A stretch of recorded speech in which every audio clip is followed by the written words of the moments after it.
Welcome back to Turning Hard Times into Good Times. I'm your host, Jay Taylor, and I'm really pleased to have with me for the first time David Kranzler. David spent many years working in various analytical jobs and trading on Wall Street. For 9 of those years, he traded junk bonds at Bankers Trust. He earned an MBA from the University of Chicago with a concentration in accounting and finance.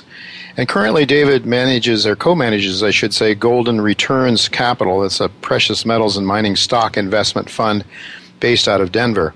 And he writes a blog and offers in-depth, unique research reports to help people understand and analyze what is really going on in our financial system and economy. And of course, that is why I invited David to join me today, because that is the aim of this show, is as stated from the very first show back in March of 2009 when G. Edward Griffin was our first guest, and he's the author of The Creature from Jekyll Islands. We want to help people try to decipher what is really going on out there by filtering out the falsehoods that the mainstream propaganda machine is constantly throwing our way day in and day out. And before I say hello to David Kranzler, let me just strongly suggest that you take down his website address. There you can gain information and David's insights into the markets. That website is investmentresearchdynamics.com, investmentresearchdynamics.com. Welcome, David, and thanks for joining me today. Thanks for having me, Jay. I've been a long-time admirer of your research work in mining stocks. In fact, when I first got into this sector back in middle of 2001 and started looking at mining stocks, whenever I would do an internet search on it, your name was one of the first ones that popped up. So I was almost... it was one of the few choices that was out there back then. So yeah, back then, that's right. And I'm almost as old as some of the rocks I look at to try to pick mining stocks. So I've been around this business for a long time. There are not too many newsletter writers these days that have been around longer than I. That's in this field anyway. That's for sure. Well, David, thank you for those kind comments, and I'm really glad that we finally got to talk. Just as I noted in in the introduction that I just gave our listeners, you were definitely a mainstream Wall Street guy at Bankers Trust. Now I think it is fair to call you a gold bug. I mean, you're running a gold fund. You've got gold and gold shares in that fund.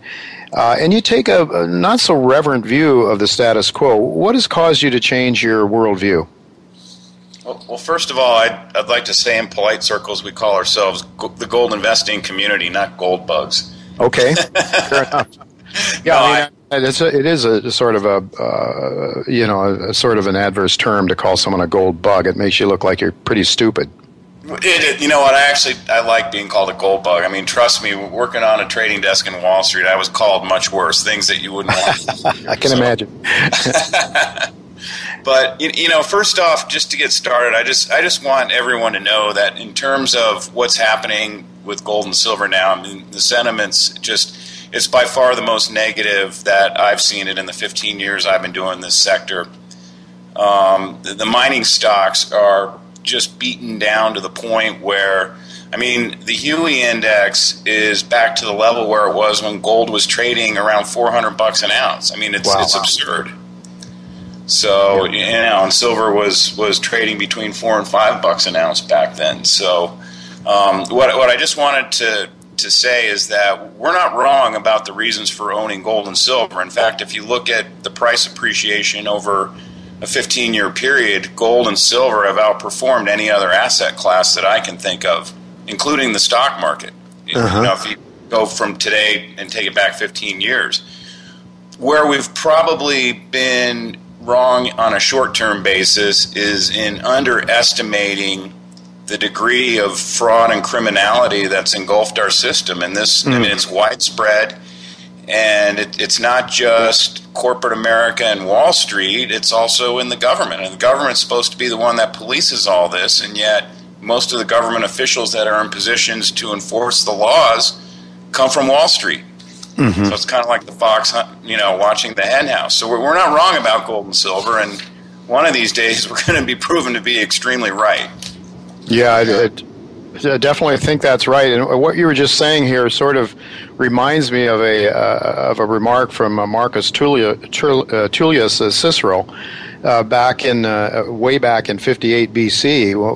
When he talked about nations that they can survive they're outside enemies, but the people inside, the government itself in this case seems to be in cahoots with the evildoers or with these sort of criminal behavior, and that's what I'd like to talk to you about. I would like to get an idea, David, whether you think that ultimately the laws of economics will trump the bad guys. I mean, that's the notion of free market people. Ultimately, we saw the Soviet Union, crumble under its own statist economic system, I would argue. I mean, some people think it's all because of the mighty United States military that did it, but it was clearly crumbling from within, no doubt about that. And, I think, and you and I would agree that probably that we see a great deal of similarity between what's going on here and what happened in the Soviet Union, as we have thrown away free market ideas here, starting with money, of course. But if I tune into CNBC or Bloomberg television, the general message I hear about the global economy is that the U.S. economy isn't all that good, but we're pretty good compared to everybody else. And besides that, the Federal Reserve is doing a great job. And, sooner or later, we'll be right back. And the United States is certainly ahead of everybody else. We're certainly better than everyone else. Our economy is really good compared to everyone else's, and it's getting better. Can you tell our listeners how you view the U.S. economy and its prospects moving forward? Well, I guess it kind of depends on what numbers you want to look at. Do you want to look at the rigged, manipulated numbers that are in the script they're reading off of on CNBC and Bloomberg, or do you want to look at the real numbers? Yeah.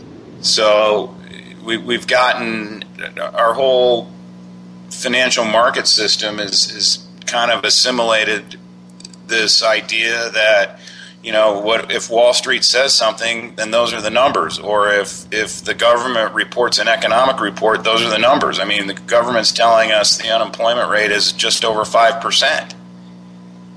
But I don't know anyone who would acknowledge that number as being anywhere even close to being legitimate. Yeah. And the fact that they sit there and talk about it and debate it and dissect it on CNBC and Bloomberg and Fox Business as if those are the numbers, I mean, it's absurd. These are educated people, and whether or not they know the truth, I have to believe they actually know what the truth is. I think they're just fraudulently misrepresenting the situation because they're paid a lot of money to do it. But if you look at, especially really since the fourth quarter of 2014, a common theme that emerges in almost every economic report, and this includes the ones that are manipulated, seasonally adjusted, and they take the monthly number and turn it into an annualized rate, which in and of itself is just a complete injustice to the study of economics and finance. But the common theme has been that a lot of these economic indices and a lot of these economic metrics have now declined back to the levels where they were in 2008 and 2009. Yeah. Which is 2009 is when we were, quote unquote, officially in a recession. Yeah. So, I mean, you've had really what's occurred is that the Federal Reserve has injected $3.6 trillion in liquidity that's kept the government going because it's bought almost all of the new government debt that's been issued since 2009 and since QE started. And it's injected it into the banking system to keep the banking system solvent. And the banking system has extended leverage to primarily hedge funds and speculators, and it's blown up a stock and bond bubble that is the biggest stock and bond bubble we've seen in the history of this country.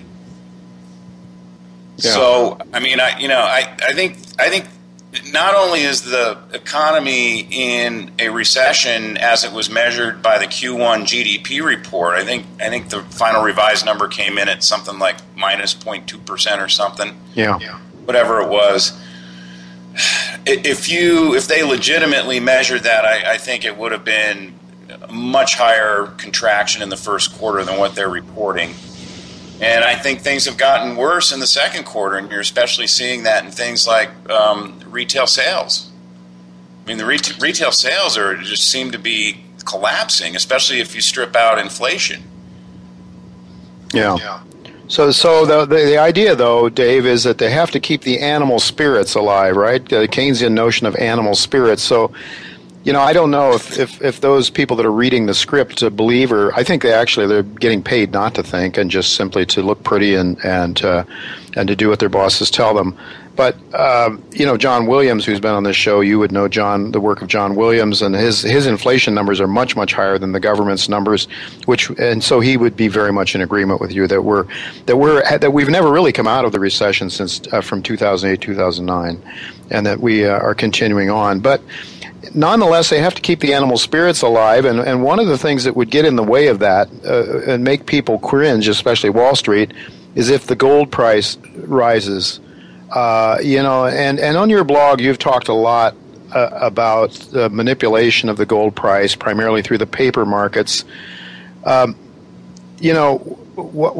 do you think is behind the seemingly orchestrated massive smackdowns of the gold price? Do you think it's just simply somebody that's sitting on high that sort of figures that we've got to keep people thinking along the lines of everything is pretty good, and if the gold price starts to take off, it's going to send messages to people to trade their dollars in for gold?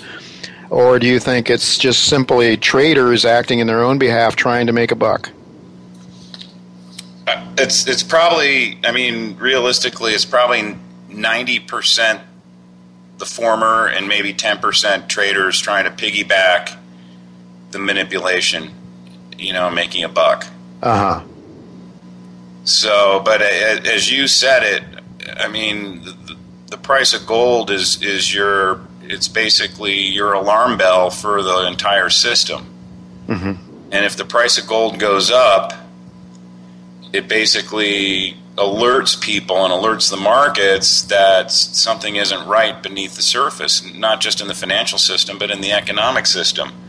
And so they have to keep a lid on the price of gold in order it's basically the same thing as unplugging the warning alarm or unplugging the fire alarm in a school. Sure.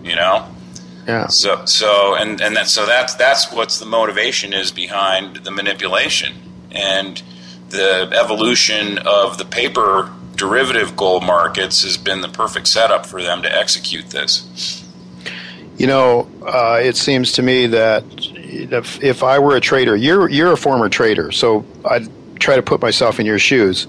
If I was agnostic with respect to gold, and you and I both believe that gold is really the money that we should be using because it's an asset-based money, and for a host of reasons, the markets have always, when they were free, chose gold as their means of money, gold or silver. But if I'm a trader and I'm starting to see gold take off and I'm starting to think I can make a lot of money, wouldn't I start getting rid of some other assets and buying gold? So it seems to me that part of the means is of the method of keeping control of the dollar-based monetary system, or the petrodollar-based monetary system, is to keep those traders on Wall Street happy making money trading petrodollars in one form or another, rather than getting out of that system and going into gold. Would you agree with that? Yes, absolutely. Because I could see a massive move from the traders on Wall Street who really don't care at all about this ideology. They don't understand. I think they don't understand the connection between freedom and honest money. But I don't think they have to. If they saw gold starting to rise like crazy and they could get rich trading it and getting out of paper and into gold, they would do it, I think, in a heartbeat. And I think that's what they have. The policymakers are deathly afraid of. Well, I couldn't agree with you more. In fact, that's part of the dynamic that we saw. If you remember, gold and silver and the mining stocks bottomed out in late October 2008, mm-hmm. and they started moving higher. In fact, the Huey index, I think, went up something like 200% between October and the end of December that year, and that was in the face of the stock market declining. And so what we saw was a massive movement of capital out of stocks and into the precious metals sector in all forms. Mm-hmm. And I think that's part of the dynamic that they're terrified of having happen again, and they're trying to prevent it. Well, let's talk, David, just a little bit. David Jensen, who you and I both know, I've talked to him on this show and other people as well. And David and I have done some extensive podcasts in the past about the mechanics of how they are controlling and capping the gold price. When I say they, could you help our listeners get a sense of who they might be? Well, it's because the whole setup is completely opaque by design. So, for instance, when we look at the Commitment of Traders report that comes out every week, and it has, like, you know, the commercial sector, and then the managed money sector, and the retail sector. Uh-huh. When you look at the commercial sector, it's basically broken into two subcategories: producers and hedgers, and then the swap dealers, which presumably are the banks. But we have no idea who the banks are. But I mean, I think everyone knows, especially if you just look, the vault operators on the COMEX are J.P. Morgan and HSBC and Scotia. Those are the bank vault operators, and so it's obvious that those are the ones who make up the bulk of the commercial side of the Commitment of Traders report. But I believe, and as I'm sure you do, and everyone in the gold investing community, that these banks are essentially just agents acting on behalf of the central banks, primarily the Fed. And ultimately, I think they're all acting on behalf of the BIS, sort of the central bank of central banks. And so I think the policy directive in terms of how to handle gold, in terms of how hard to manipulate it, et cetera, I think it gets handed down from on high from the BIS. And so those are your players. Okay, so let's talk about how they've been able to keep a lid on gold mechanically. Maybe for the sake of some of our listeners who may not be familiar with this process, there's a paper market and then there's a bullion market. Talk to us about the difference of those two markets and how the paper market is really the market that's used to control the price that miners are paid for the sale of their bullion.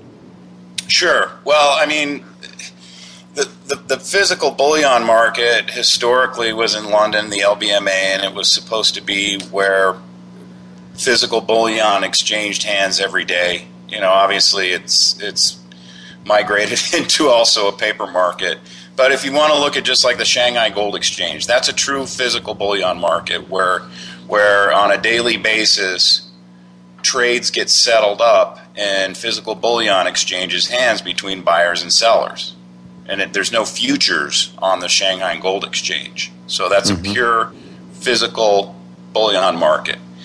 And the other end of the extreme would be the COMEX, which is 99% a paper futures contract market. There's almost no physical bullion that exchanges hands on the COMEX, even though they do report physical gold holdings in the vaults that are custodian vaults for COMEX gold and silver.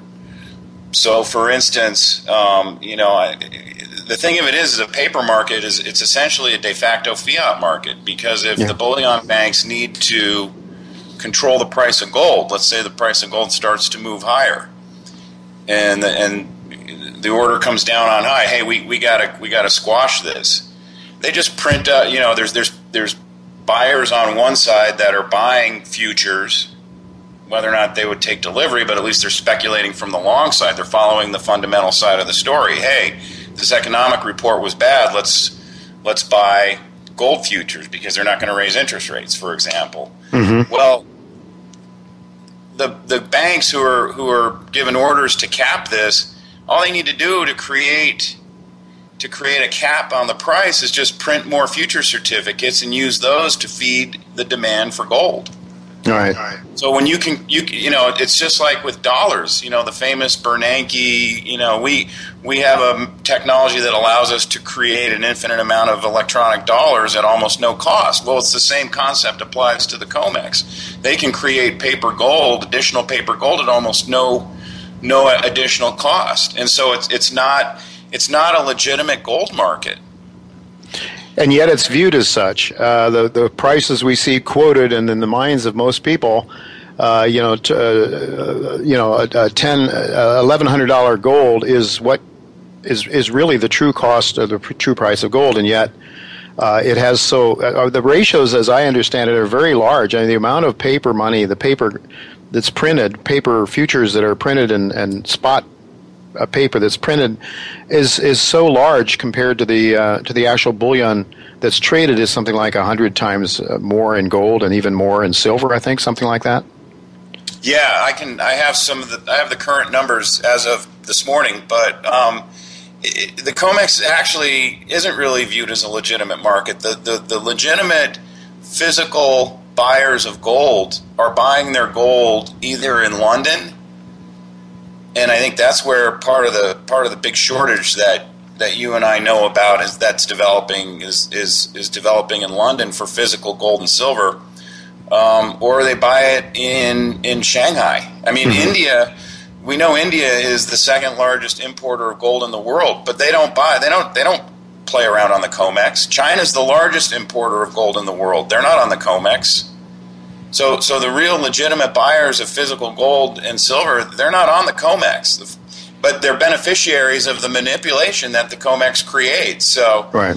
There's no reason for them to step in there and put a bid in the market and try and find true price discovery for what the true price of physical gold and silver should be.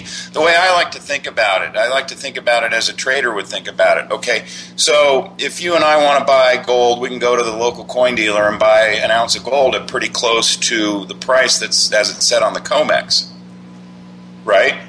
Right. And if buyers want to buy, a couple, maybe even a couple hundred tons worth of gold, they can go to the Shanghai Gold Exchange. Maybe not a couple hundred tons, maybe not that large a size.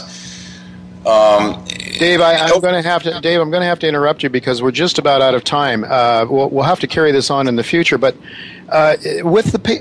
just let me ask you this, and if you've got 30 seconds to answer it, and if you had endless amounts of buying power out of money that's created out of nothing, what hope is there that we'll ever see a turnaround in the gold price? Is there any reason to own gold? Can't the big guys, the guys that print money out of nothing, can't they go on forever and keep driving gold down and keep us out of the gold market? With 30 seconds, and maybe we'll have to come back and answer that question in the future, but give us your best shot with 30 seconds left. History tells us that official market interventions always fail. And when they fail spectacularly. I don't think that they can keep up this intervention forever, and I think we're getting close to the end of it. All right. Well, I wish we had more time, but thank you very much, David, for being with us, and we'll look forward to talking to you again sometime.